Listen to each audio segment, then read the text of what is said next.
إذا كان لي أن أتكلم فأنا أحب أن أقدم بين يدي هذا الموضوع المهم، ألا وهو أننا في أمس الحاجة في هذه الأيام أن نستمتع بالدين.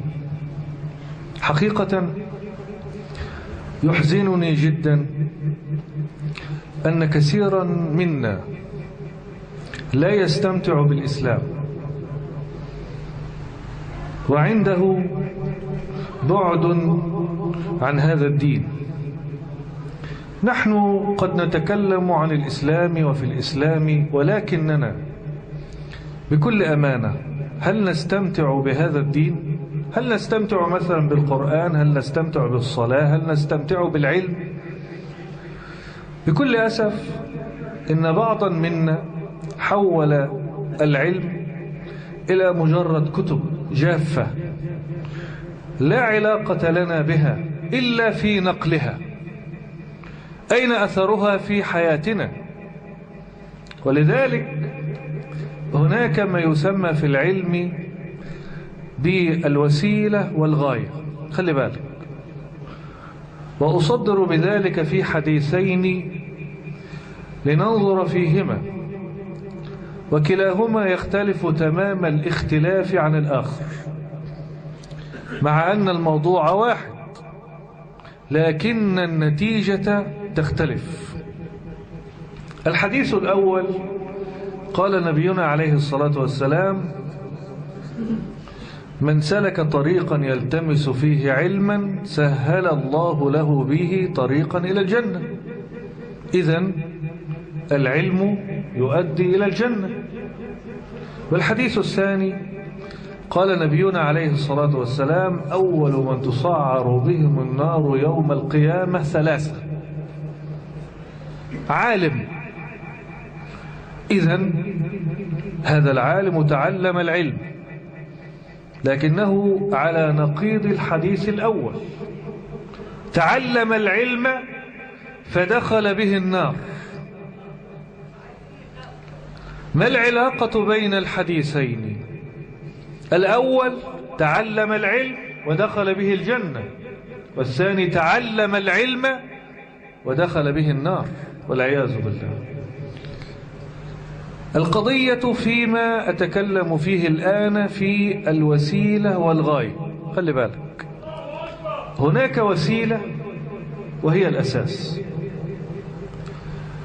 الوسيلة مثل جمع المال. هل جمع المال غاية أم وسيلة؟ وسيلة. لماذا؟ لتقضي بها حاجتك. مثلا رجل يجمع المال، يعمل ليس لغرض المال، وإنما مثلا ليشتري به سيارة، ليشتري به بيتا، وهكذا. كذلك العلم والصلاة، أو قل العبادات على الإطلاق وسيلة. إن غاية الخطورة أن تقف عند الوسيلة ولا تصل من خلالها إلى الغاية. هذا خلل. ولذلك اسمحوا لي قبل أن نتكلم في الشيء لابد أن نتكلم لماذا نتكلم فيه أصلا. نحن نحض الناس على العلم. لماذا؟ لأن العلم وسيلة ولا غاية؟ وسيلة. لماذا؟ لدخولك إلى الجنة. ولكن النبي صلى الله عليه وسلم يرشدنا في الحديث الثاني أن هناك صنف يتعلم العلم فيدخل به النار والعياذ بالله. ليه؟ خلي بالك، العلم وسيلة، غاية العلم ليس أن تحفظ الكتب ولا أن تعرف أقوال أهل العلم ولا أن يقال لك بين الناس أنك عالم، لا، وإنما غاية العلم الخشية. هذا العلم يجعل بينك وبين الله صلة في الأخلاق والمعاملات والكلمات والعبادات. فأن لطالب علم يتعلم العلم فأقصى ما يحصله من علمه الكلام، ولا يظهر العلم في أثر أخلاقه ولا في أثر أفعاله. إذن هو يقف عند العلم عند شكله ومظهره، وغاية ما يأخذ من العلم اللقب. يقال مثلا هذا رجل عنده علم، ولكن يوم القيامة لم يستفد شيئا من علمه ويطرح به في النار والعياذ بالله. ولذا قال سفيان وقال ابن المبارك وغيرهم، جزاك الله كل خير، وأرجو أن تركزوا في هذه الكلمة: إذا رأيتم طالب العلم لا ينتفع من علمه فأوقفوا عنه العلم. أوقفوا عنه العلم. لماذا؟ فإنه كشجرة الحنظل، هذه الشجرة مرة، كلما رويت كلما ازدادت في مرارتها، ونحن الآن نجني هذه الثمار. فنجد العلم الآن يستخدم في التصادم والتنابذ والخلافات. هذا يقال أنا عالم وهذا جاهل، وهذا يقال أنا العلم وغيري لا، وما وجد العلم لهذا ولا لذاك، حاشا لله، وإنما العلم وجد للتواضع والاحترام والتسامح. العلم وجد لتتغير به. ولذلك إذا نظرنا إلى سيرة علمائنا وجدنا منهم من التواضع الجم. فهذا الذهبي مثلا في سيره ينقل لنا أقوالا عن أهل العلم يصاب قارئها بالشيب قبل موعده. تصور الذهبي يقول عن كثير من العلماء: سألناهم لمن طلبتم العلم؟ قالوا طلبناه لأنفسنا، وحاش لنا أن نقول طلبناه لله. شوف رجل يسأل لمن تطلب العلم يقول لنفسي وليس لله. يا الله، انظر إلى هؤلاء إلى ما وصلوا. أما الآن تجد الرجل لا يفقه شيئا في المسألة ويتصدر إلى الناس بالعلم ويريد أن يشار إليه بالبنان ويقحم نفسه فيما لا طاقة له به. ولذلك نحن في حياتنا، اسمحوا لي، حتى في حياتنا نحكم على الإنسان حكما خاطئا. القضية يا إخوة أن العلم جزء يسير جدا من الإنسان. فأنا أعطيكم مثالا وأكتفي به.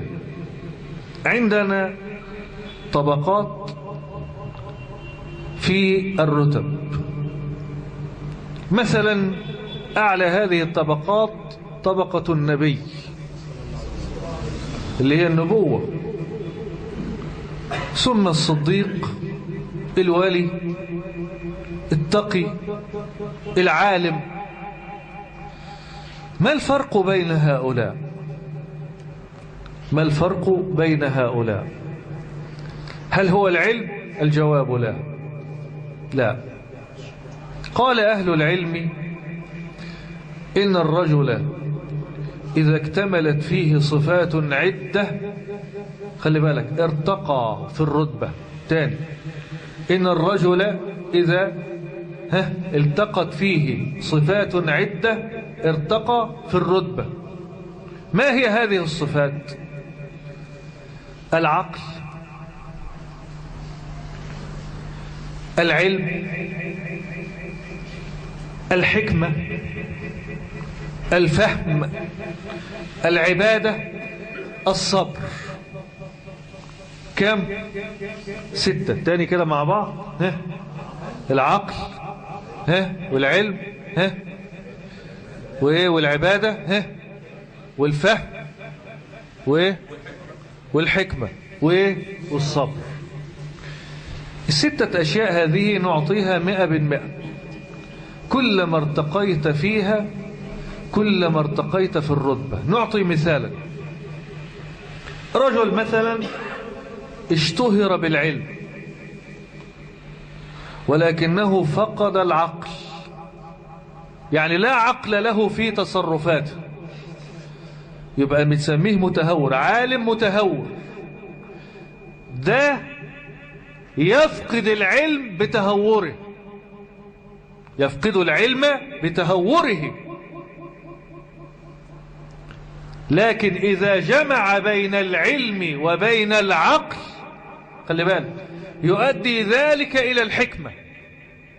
ولذلك دعونا نأخذ مثالا عمليا. الإمام أحمد رضي الله عنه نشوفه في أي رتبة من ال6 دي. الإمام أحمد كان إمام الحديث، كان إماما في الحديث، خلاص. ثم حدثت محنة خلق القرآن. المعتصم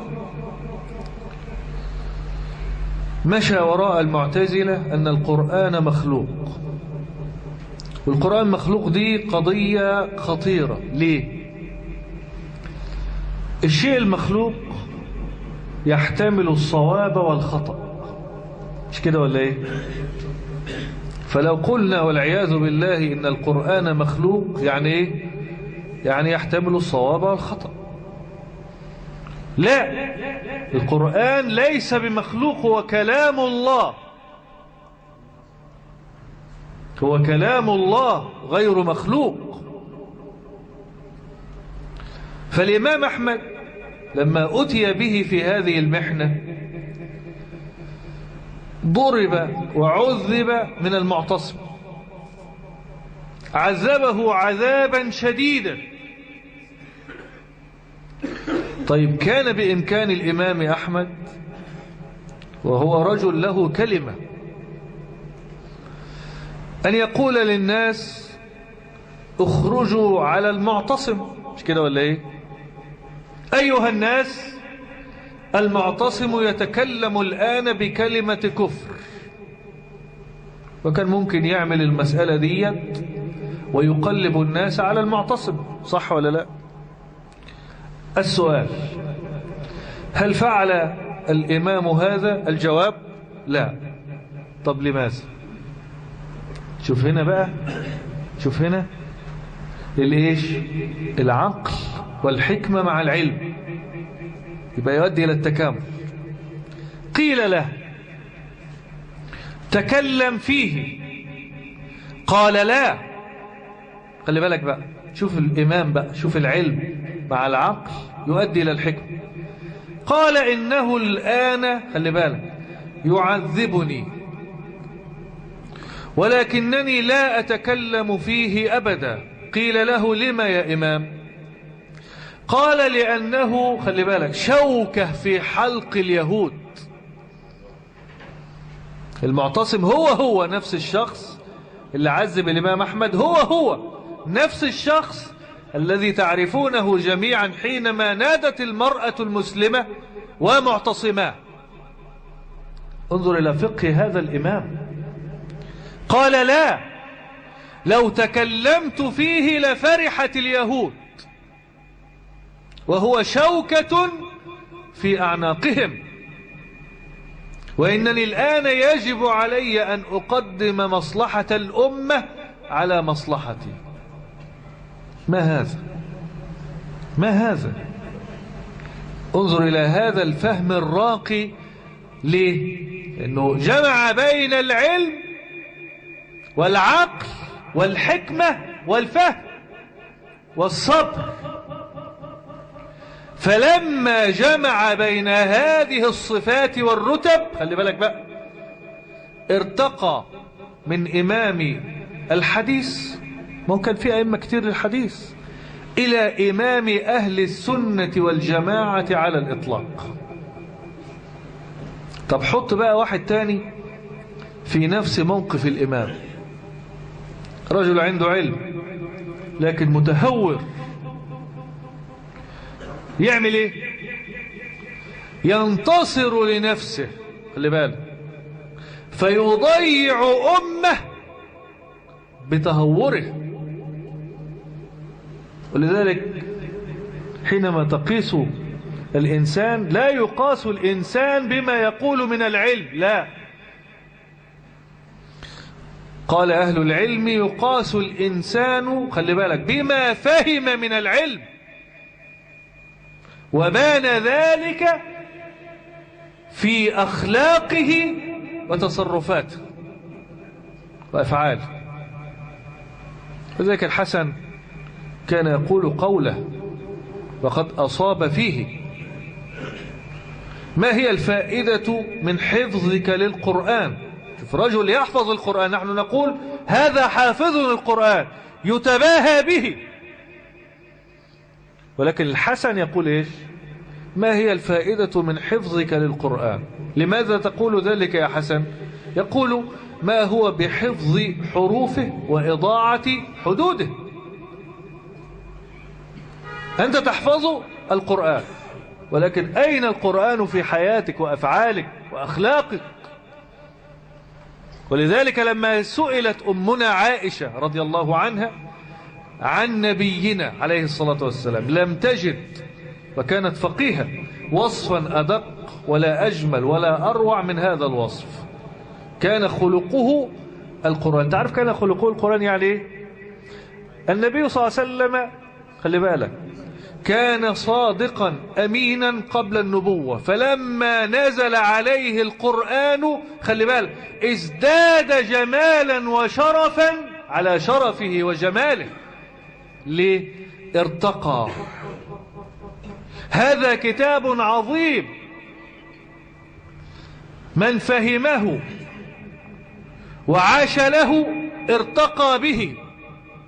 ولذلك قال النبي عليه الصلاة والسلام: إن الله يرفع، شوف، يرفع بهذا الكتاب أقواما. من هم؟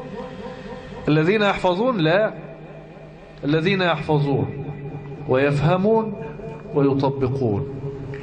طب ابن تيمية بقى يقول لك ايه؟ شوف ابن تيمية ده حكاية، هذا من أفضل العلماء الإسلام على الإطلاق. كان رجلا، شوف، دائما ما كان يدعو بهذا الدعاء: اللهم يا معلم إبراهيم علمني، ويا مفهم سليمان فهمني. شوف دقة ابن تيمية، ده حكاية. فرق بين العلم وبين الفهم في قوله تعالى: ففهمناها سليمان. وكان يقول: إذا استعصت علي مسألة، ابن تيمية استعصي عليه المسائل، مش النهاردة، ما شاء الله ما شاء الله لا قوة إلا بالله. الرجل الآن يسأل في الفقه والطبيخ والنحو والمحارة والسباك، يجاوب شغال ما شاء الله، حنفية مفتوحة. لا، من قال لا أدري فقد أوتي إيه؟ نصف العلم. مش كده ولا إيه؟ والحافظ الذهبي يقول من على كلام أهل العلم من تكلم في غير فنه أتى بالعجائب.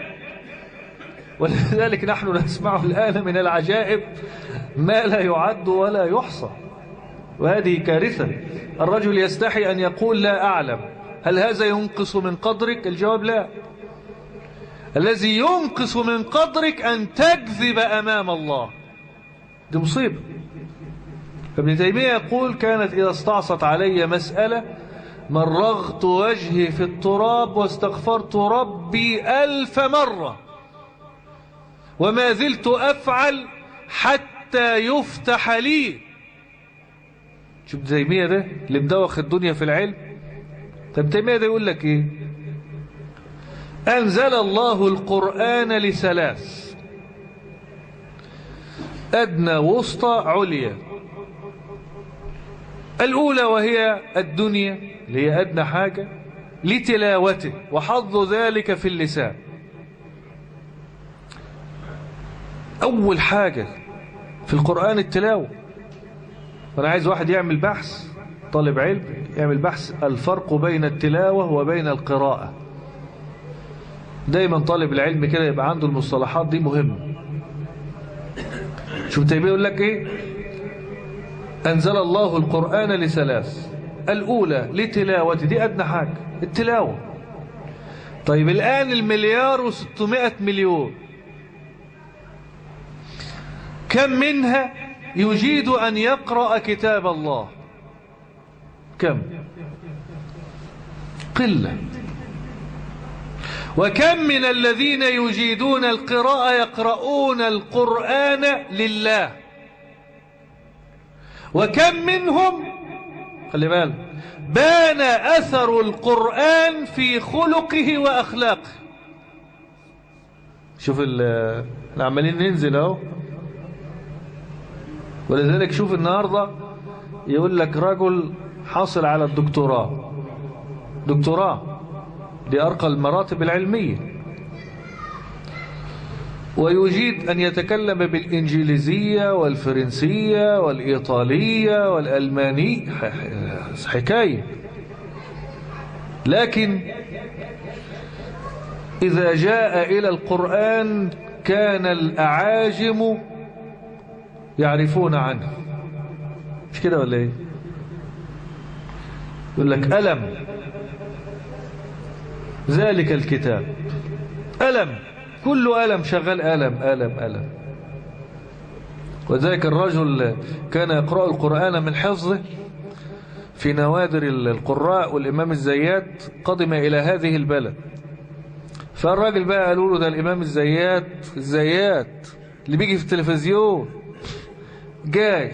قال لهم يعني بيعرف؟ قالوا له ده الحريف. فالراجل قال لك ايه؟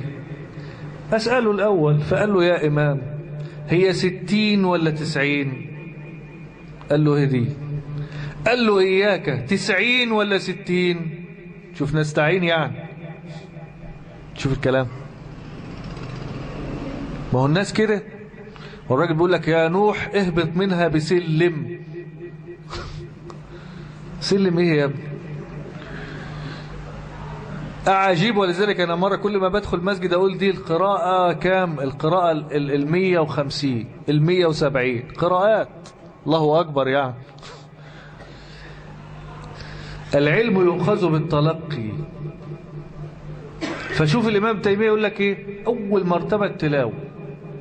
طب التلاوة دي وضعها، طب أنت بدون تلاوة يقول لك لازم علشان تطلع المرحلة الثانية تطلع الأولى الأول. طب بعد التلاوة التدبر، وحظ ذلك في العقل. العقل يتدبر القرآن، والإنسان لا يستطيع أبدا أن يتدبر القرآن إلا باللغة العربية، فإذا ملكها ملك القرآن. ليه؟ لأن أهل العلم يقولون ما لا يتم الواجب إلا به فهو واجب. وذلك سئل أهل الفقه هل يجب علينا أن نذهب إلى مكة؟ قالوا نعم. طب فين النص؟ قال وأتموا الحج والعمرة لله. قال لك ما علاقة هذه بتلك؟ قالوا الحرم في مكة، إذن ما لا يتم الواجب إلا به فهو واجب، مش كده ولا إيه؟ أنت لازم تروح الحرم يكون في مكة، فأصبح الذهاب إلى مكة إيش؟ واجب. ينفع واحد يروح يعمل عمرة في الكويت أو الإمارات؟ لا. فالتدبر اللغة العربية وحظ ذلك في العقل. فإذا ملكت التدبر، خلي بالك بقى، انتقلت إلى الأعلى وهي العمل، وحظ ذلك في القلب. فإن العقل إذا فهم وتدبر، خلي بالك، ذهب ذلك إلى القلب فانتفع.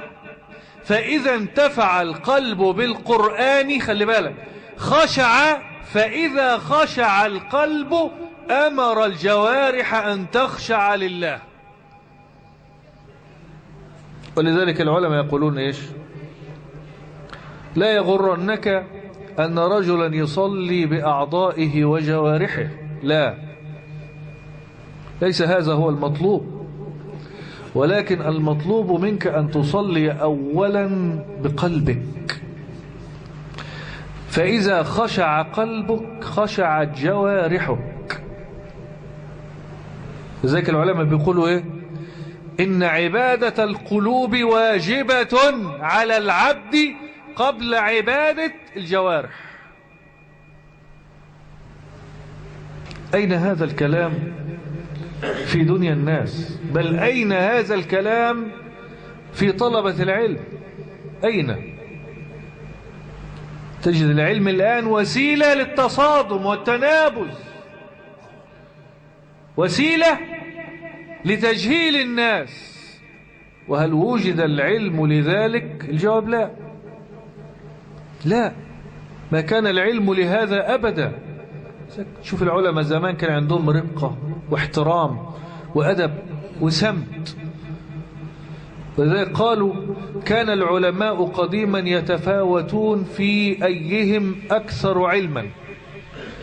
فإذا تكلم مثلا أحمد قالوا ملك العلم، فإذا تكلم الشافعي قالوا أحمد إيش، فإذا تكلم مالك قالوا لا أحمد ولا شافعي، فإذا تكلم أبو حنيفة قالوا غلب الكل. شوف، كل ما واحد فيهم يتكلم كل ما العلم إيه؟ يزيد. كيف بنا وإذا تكلم المتكلمون الآن يتفاوتون في أيهم أكثر جهلا.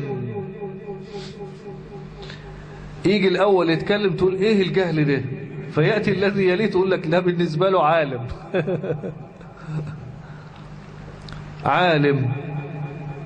الراجل لما يقول لك المرأة الراقصة إذا خرجت من بيتها وماتت في طريقها إلى الرقص فهي شهيدة.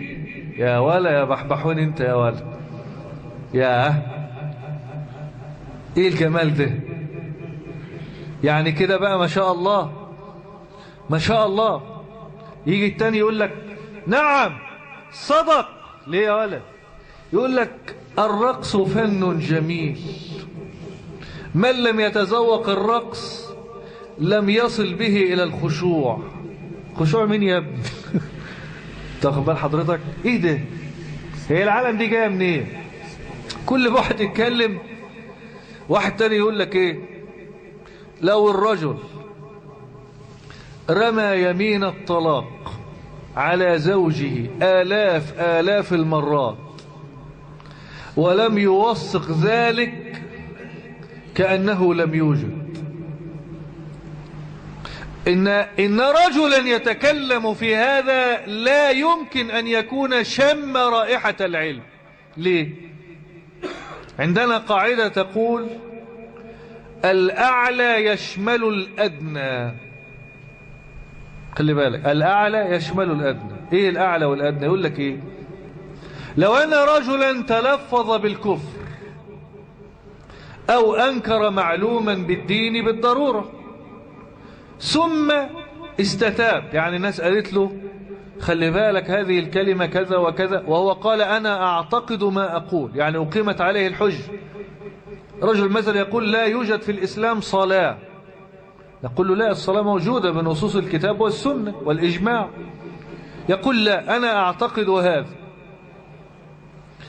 طيب أهل العلم يقولوا عنه إيه؟ يقولوا عنه خرج من الملة.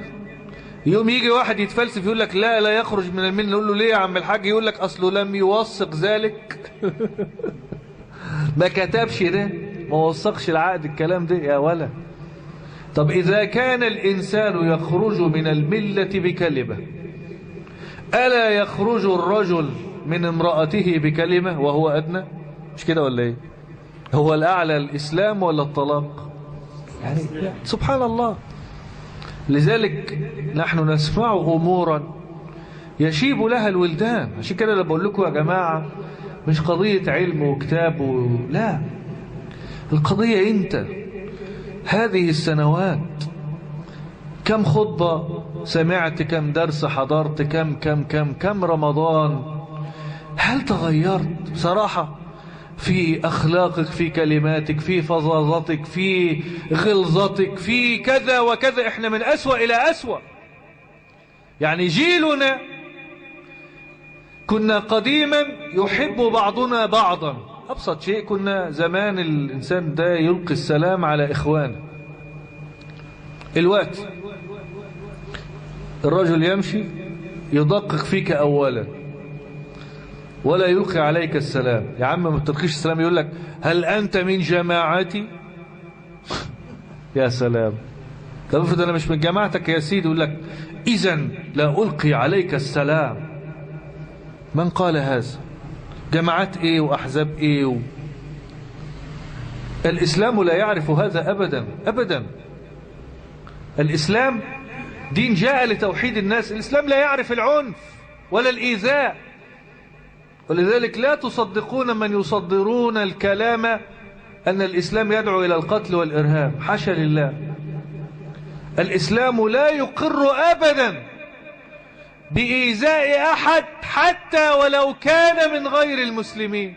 غير المسلمين إيه؟ حتى ولو كان من الحيوانات. في أكتر من كده؟ أو حيوان، مش هقول لك إنسان خالص، حيوان إذا أوذي هذا في الشرع يسمى حكمه إيه؟ حكم حرام. بل وإذا فعل الإنسان ذلك ربما أدخل بعمله هذا النار، كما حدث للمرأة التي عذبت قطة فأدخلت بها النار. فكيف بمن يؤذي إنسانا حتى لو كان غير مسلم؟ تقتله ليش أو تؤذيه ليه؟ نحن لا نقبل هذا على مسلم ولا غير مسلم، حاشا لله. لذلك الفهم مهم في هذه الأيام. عشان كده بقول المجلس اللي انتوا فيه النهاردة ده نعمة نعمة. يكون معاكم واحد زي الشيخ محمد أبو كراد، هذا الرجل المهذب الخلوق المحترم الذي ملك الأخلاق قبل العلم، وهذا المكان الطيب المبارك يبقى المفروض تعضوا عليه من نواجز. ليه؟ لأن فرصة العمر في هذه الأيام التي كثر فيها الفتن وكثرت فيها الخرافات، يبقى المفروض حضرتك تقدم تتعلم، لأن العلم ينجيك من الفتن، ولا بد أن يصل ذلك في حياتك. في حياتك تكون مهذب محترم مع زوجك، مع جيرانك، مع إخوانك، مع عمالك، مع أصدقائك، تكون محترم. يقول لك هذا الرجل مهذب. ليش؟ أثر العلم بان عليه، بان عليه. شوف الجمال، شوف الروعة. ده العلم. العلم خشية. ولذلك قال الله في كتابه إنما يخشى الله من عباده العلماء. طبعا هنا تقديم المفعول به على الفاعل. ليش؟ لغرض الاختصاص. والعلماء قالوا لو لم يقل في أهل العلم إلا هذه الآية لكفت. ليش؟ لأن الله اختصهم دون غيرهم بالخشية، وهذا هو المطلوب من العلم. هذا هو المطلوب من العلم. فعليك أخي في الله أن تتغير بالعلم، وأن تتعلم العلم ليس لغرض العلم، لا، فالعلم وسيلة، لا بد أن تخرج من هذه الوسيلة إلى الغاية، وهي أن تكون مهذبا خلوقا محترما صادقا في كلامك وفي نقلك وفي أفعالك. ده أثر العلم. لو أنت خرجت من العلم بالغاية دي دخلت في حديث نبينا عليه الصلاة والسلام: من سلك طريقا يلتمس به علما سهل الله له به طريقا إلى الجنة. طب لو أنت بقى توقفت عند العلم اللي هو حفظت كتابين ورأيت نفسك وأنا بقيت العالم المتصدر اللي كلامي أوحد، اللي أنا أقول الحق وغيري لا، اللي أنا السنة وغيري بدعة، اللي أنا تقوم تعمل إيه هنا بقى؟ تقوم تسقط في فخ الكبر، تنزع عنك الخشية وتظل في دائرة الكبر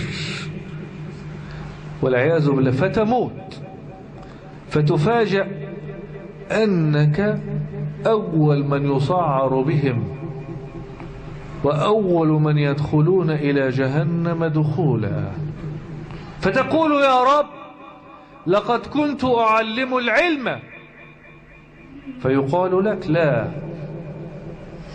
كنت تعلم العلم ليقال عنك عالم، عشان اللقب يا حبيبي، عشان يقولوا الناس أنت عالم عالم عالم عالم، فأخذت اللقب وفقدت الجنة. يبقى فايدة العلم ايه؟ له فايدة؟ لا.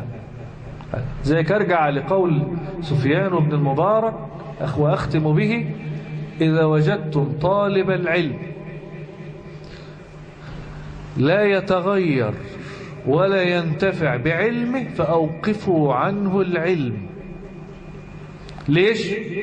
فإنه كشجرة الحنظل، كلما رويت كلما ازدادت في مرارتها، وما أكثر المرارة التي نجدها في هذه الأيام تحت رأس العلم. والعلم براء من هذه المرارة، لأن العلم خشية كما قال علماؤنا.